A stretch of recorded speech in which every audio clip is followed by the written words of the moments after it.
Case study questions को सबसे पहले आप लोगों को अच्छे से पढ़ना है, एक एक लाइन। केस स्टडी के क्वेश्चन के लास्ट का जो लाइन है वो पढ़ना है कि लास्ट का लाइन हमें क्या पूछ रहा है। ऑर्डर को प्लेस्ड करने और डिलीवरी करने के मध्य एक जो मानक समय है, कितना समय लगना चाहिए।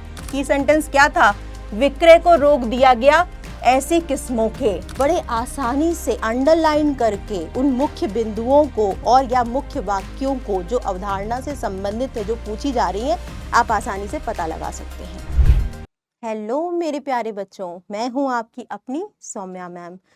तो बच्चों, आज मैं आप लोगों को कुछ बहुत ही इम्पॉर्टेंट चीज़ बताने वाली हूँ। बहुत सारे बच्चों को ये समस्या होती है कि केस स्टडी क्वेश्चंस जो आते हैं बिजनेस में, उसको कैसे सॉल्व करें। बहुत सारे बच्चे ये समझ ही नहीं पाते हैं कि जो केस स्टडी क्वेश्चन है वो क्या पूछ रहा है, कौन सा कॉन्सेप्ट या कौन सी अवधारणा इसमें पूछी जा रही है, किस पॉइंट को या किस लाइन को देख करके हम समझें कि ये इस चैप्टर से क्वेश्चन है। तो आज मैं आप लोगों को case study questions business studies में कैसे सॉल्व किया जाता है वो बताने वाली हूँ।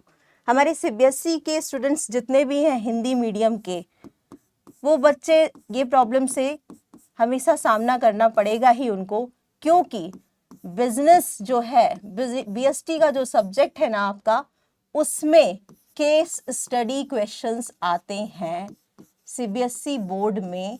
और सीबीएसई बोर्ड के हिंदी मीडियम के जितने भी छात्र हैं उनके लिए ये बहुत ही ज़्यादा क्या होने वाला है, महत्वपूर्ण होने वाला है ये सेशन। ठीक, तो यहाँ पर हम लोग ये देखेंगे कि how to solve case study questions in BST, in business study subject. ठीक, तो सबसे पहले बेटा प्रैक्टिकल तरीके से इसको समझते हैं। ठीक, एक व्यवहारिक क्वेश्चन लेकर के हम लोग इसे समझेंगे कि अगर इस तरह से बड़े बड़े क्वेश्चंस आ गए जो कि केस पर बेस्ड क्वेश्चंस हैं, उनको कैसे सॉल्व किया जाए। जैसे मान लीजिए ये क्वेश्चन है।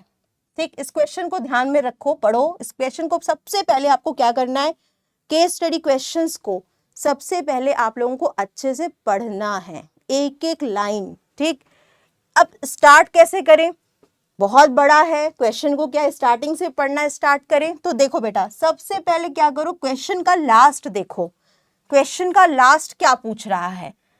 सबसे पहले हम लास्ट में आएंगे। इसमें क्या पूछ रहा है, देखो, समस्या को सुलझाने के लिए संध्या द्वारा उपयोग की गई वैज्ञानिक प्रबंध। यानी ये क्वेश्चन तो कहीं ना कहीं वैज्ञानिक प्रबंध से है, यानी चैप्टर नंबर 2 से है। क्या है भाई, प्रबंध के सिद्धांत। उसमें हमने पढ़ा है प्रबंध के सिद्धांतों में वैज्ञानिक सिद्धांत। तो ये हमें तो समझ में आ गया एकदम स्पष्ट तरीके से कि यहाँ पर चैप्टर नंबर 2 से ही ये क्वेश्चन लिया गया होगा। तो द्वारा उपयोग की गई वैज्ञानिक प्रबंध की किन्हीं 2 तकनीकों को, यानी यहाँ पर तकनीक से रिलेटेड क्वेश्चन है।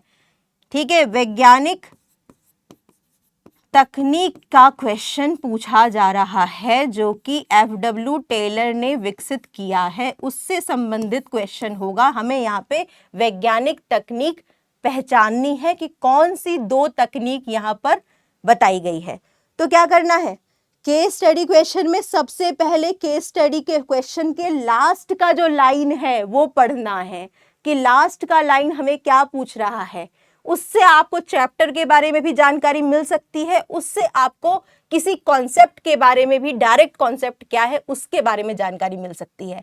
अब हमें तकनीक खोजनी है, इसमें वैज्ञानिक प्रबंध की तकनीक खोजनी है। फिर आ जाते हैं मेन क्वेश्चन में।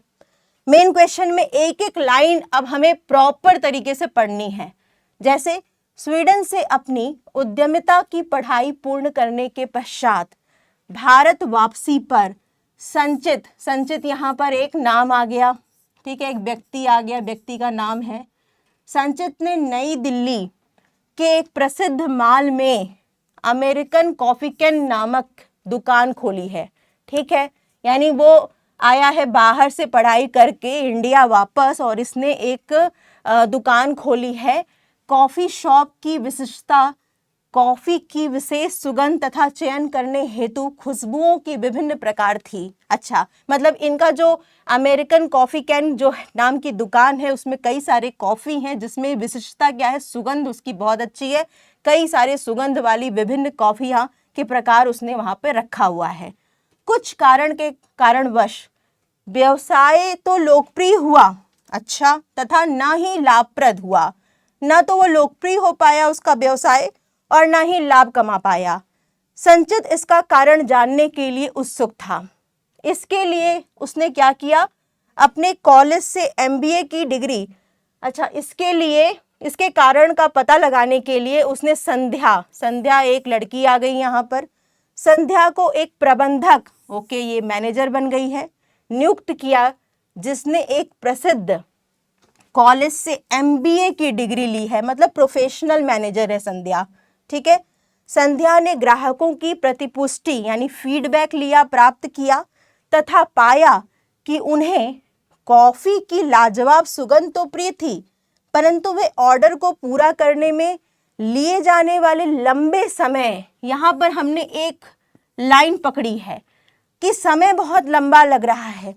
ऑर्डर जब दिया जा रहा है ग्राहकों के द्वारा और डिलीवरी करने का जो बीच का टाइम है ना, समय है ना, वो ज्यादा लग रहा है, मतलब लंबे समय से प्रसन्न नहीं थे।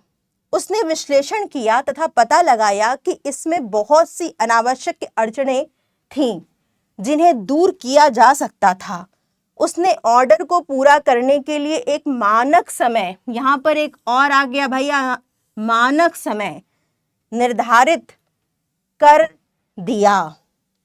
मतलब समय ज्यादा लग रहा था किसमें, ऑर्डर जब दिया जा रहा था, ऑर्डर जब दिया गया ग्राहकों के द्वारा और वस्तु डिलीवरी करने में टाइम बहुत लग रहा था, यानी वस्तु ग्राहकों को प्राप्त होने में समय लग रहा था। ये एक समस्या आई। ठीक है, तो उसने क्या किया, एक मानक समय निर्धारित कर दिया है। मानक समय का मतलब हो गया यहां पर क्या किया जा रहा है, एक तरह से समय अध्ययन का सहारा लिया जा रहा है, जिसमें ऑर्डर को प्लेस्ड करने और डिलीवरी करने के मध्य एक जो मानक समय है, कितना समय लगना चाहिए, उसको तय कर दिया गया, यानी समय अध्ययन तकनीक की जा रही। आपने कैसे पकड़ा इस बात को, मानक समय से पकड़ा और लंबे समय लग रहा था, उसके आधार पर क्या किया, संध्या ने एक स्टैंडर्ड टाइम डिसाइड कर दिया। तो ये कौन सा तकनीक आता है, ये वैज्ञानिक प्रबंध की एक तकनीक है, किसमें, कार्य अध्ययन की समय अध्ययन तकनीक, जिसमें हर एक कार्य को पूरा करने के लिए एक मानक समय निर्धारित किया जाता है। तो हम यहाँ क्या है, की पॉइंट्स को, की वर्ड्स को पकड़ेंगे। जो हमारे मुख्य वर्ड्स होंगे ना, उस वर्ड के आधार पर हम लोग जान लेंगे कि यहाँ पर कौन सी तकनीक का प्रयोग किया गया। चलिए, एक तकनीक तो हमें समझ में आ गई कि यहाँ समय अध्ययन हो रहा है। दूसरा क्या है, उसे यह भी अनुभव हुआ कि कुछ ऐसी खुशबू भी थी जिनकी मांग अच्छी नहीं थी, अतः उसने ऐसी खुशबुओं के विक्रय को रोक दिया। अब यहाँ पर कुछ ऐसे किस्म हैं, ऐसे कॉफी के किस्म हैं, प्रकार हैं, जो कि क्या थे, खराब थे, जिनका बाजार में मांग जो है वो कम था, बाजार मांग कम था। तो ऐसे उत्पाद को उत्पादन प्रोसेस या प्रक्रिया से हटा देना, इसका मतलब हो गया सरलीकरण तकनीक, है ना, जिसमें अनावश्यक की उत्पाद की किस्मों को उत्पादन प्रक्रिया से हटा दिया जाता है। तो ये तकनीक यहां से समझ में आ गई कि यहां पर हमने की पॉइंट को क्या पकड़ा, कीवर्ड, की सेंटेंस क्या था, विक्रय को रोक दिया गया ऐसी किस्मों के, अतः उसने ऐसी किस्मों और खुशबुओं वाले पदार्थों को विक्रय प्रक्रिया या उत्पादन प्रक्रिया से हटा दिया। परिणाम स्वरूप बहुत अल्प समय में संध्या ग्राहकों को आकर्षित करने में सफल हो गई। तो यहाँ पर हमने कहीं ना कहीं क्या देखा, सबसे पहले किसी भी केस स्टडी क्वेश्चन को सॉल्व करने के लिए केस स्टडी के लास्ट वाली लाइन को हमें पकड़ना है कि उसमें पूछ क्या रहा है। उससे हमें ये पता चल जाता है कि जो अवधारणा किस चैप्टर से हो सकती है, उस अवधारणा में क्या जो उप बातें हैं वो पूछी जा रही हैं। उसके बाद हम लोग पूरा पैरा अच्छे से पढ़ेंगे, फिर क्या देखेंगे, की वर्ड्स को देखेंगे या की वाक्य को देखेंगे, उसको अंडरलाइन कर देंगे। ठीक है, अंडरलाइन करने के बाद हम अवधारणा से उसको क्या करेंगे, जोड़ेंगे, अवधारणा से संबंध स्थापित करेंगे कि क्या उन मुख्य वाक्य या मुख्य शब्दों का संबंध अवधारणा से है जो पूछी जा रही है, जो बतानी है हमको या लिखनी है। उसके आधार पर फिर हम उस तकनीक का विवेचन या एक्सप्लेनेशन करेंगे। तो इस तरह से कुछ पॉइंट्स मैं आपको बता देती हूँ। किसी भी केस स्टडी के लिए, क्वेश्चंस को सॉल्व करने के लिए इन पॉइंट्स का ध्यान रखिए। केस स्टडी क्वेश्चंस के लिए इन पॉइंट्स का ध्यान रखिए। पहला, केस स्टडी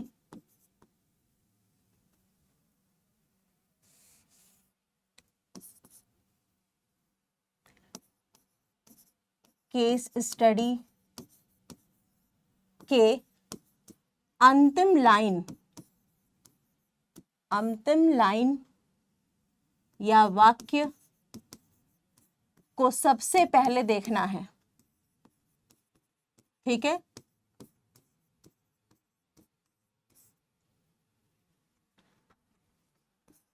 ठीक। इसके बाद हमें पता चल जाएगा क्या कि अवधारणा क्या पूछा जा रहा है। ठीक, क्या पूछा जा रहा है और किस अध्याय से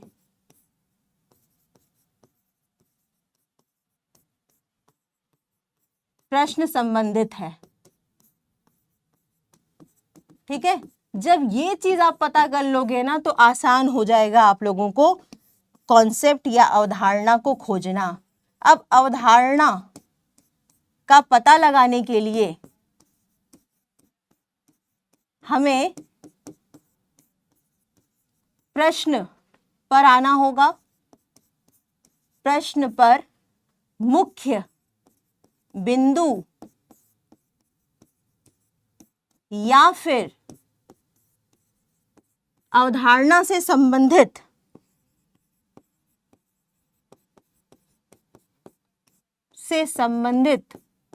मुख्य वाक्यों को पहचानना होगा। क्योंकि बेटा आंसर भी ना क्वेश्चन में ही छुपा रहता है। केस स्टडी में संबंधित वाक्यों को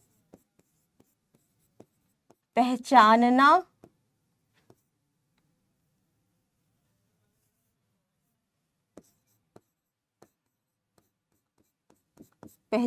होगा। ये याद रखिएगा कि हर एक केस स्टडी क्वेश्चन में ही आपका आंसर भी छुपा रहता है। तो हमें ज्यादा लिखने की जरूरत नहीं पड़ती है, सिर्फ पहचानना होता है कि वो अवधारणा क्या है। क्योंकि अगर आपने अच्छे से कॉन्सेप्ट्स को पढ़ा होगा ना तो केस स्टडी क्वेश्चंस के ही आप पढ़ करके अवधारणा को जान लेंगे बहुत अच्छे से।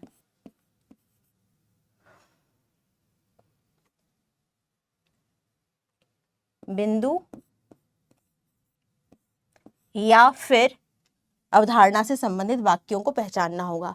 तो इस प्रकार से आप बड़े आसानी से अंडरलाइन करके उन मुख्य बिंदुओं को और या मुख्य वाक्यों को जो अवधारणा से संबंधित है, जो पूछी जा रही है, आप आसानी से पता लगा सकते हैं और केस स्टडी को सॉल्व कर सकते हैं।